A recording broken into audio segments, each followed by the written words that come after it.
আল্লাহ সুবহানাহু ওয়া তাআলা বলে, এই দুনিয়ার মধ্যে মানুষের জীবনগুলোকে আমি সংকীর্ণ করে দিব। কি করে দিব? সংকীর্ণ করে দিব। জীবনগুলো ছোট হয়ে যাবে, জীবনটা একেবারে চেপে যাবে। জীবনের কোথাও তারা ওই রকম কোন ধরনের স্বাদ পাবে না, মজা পাবে না। জীবন যেমন দেখতে দেখতে শেষ হয়ে গেল।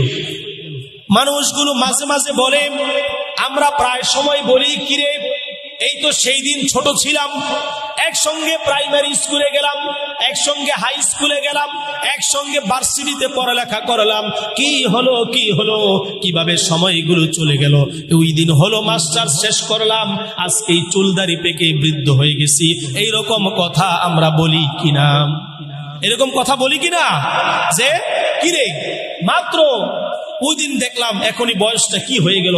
আবার আমরা বলি, আরে লোকটা ওই দিন আমাদের সঙ্গে একসঙ্গে বড় হলাম, একসঙ্গে চললাম, আজকেই মারা গেল।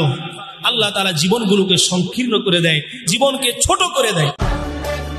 ইসলামটাকে বন্দী করে রাখছি মসজিদের ভিতরে, যে মসজিদের ভিতরে আমি দরবেশ, আর বাহিরে গেলে আমার মতো শয়তানের খালাতো ভাই আর একটাও নাই।